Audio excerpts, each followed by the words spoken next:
Good evening, welcome to Wednesday's Midlands Today from the BBC.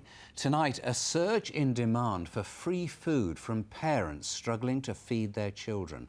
A Black Country charity which provides free food to vulnerable people has seen a 45% increase in demand since last year. It's fed nearly 3,500 people in the first 6 months of this year, and that includes 1,000 children. The food bank is now calling for government help. Sarah Falkland reports. Enough food for 3 days. Carl is one of a growing number of clients at the Black Country Food Bank in Stourbridge.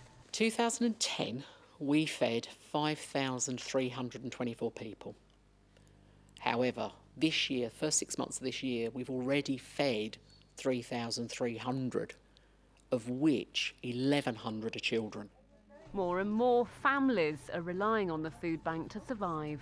I mean, I've had parents, especially there was one lady sat on the sofa with me and crying her eyes out, and I said, what is it? What is the real problem?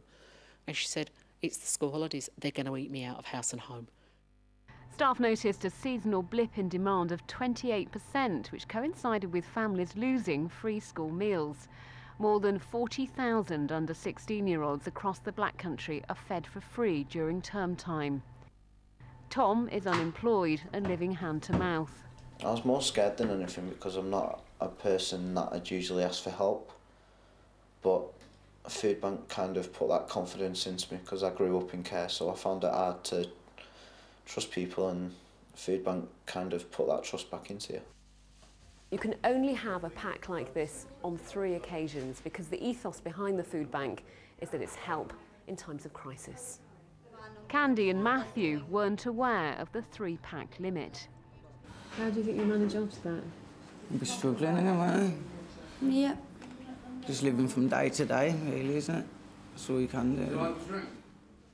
There are plans for another 2 distribution centres to be up and running by Christmas. Sarah Falkland, BBC Midlands Today in Stourbridge. Well, we're joined now by the Conservative MP for Stourbridge, Margot James. Thanks for joining us this evening. This really is a sad state of affairs, isn't it? That things have got so bad.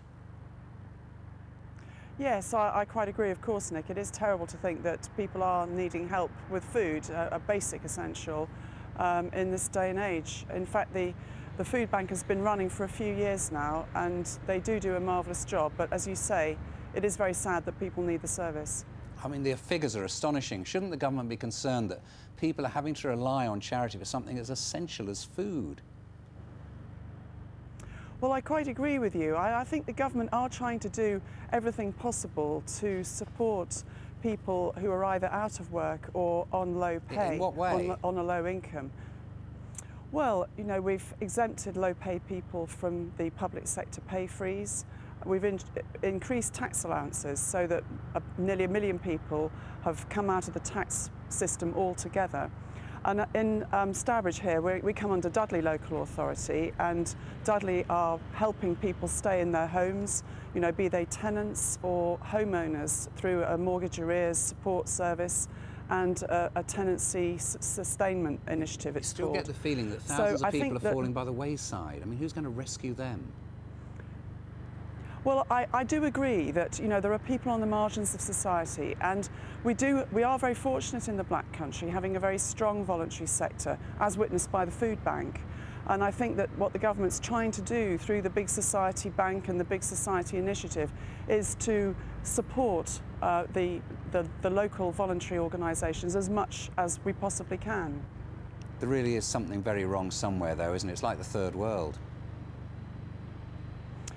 Well, on another angle, Nick, you might be interested to know that research shows that on average, across the board, people waste so much food.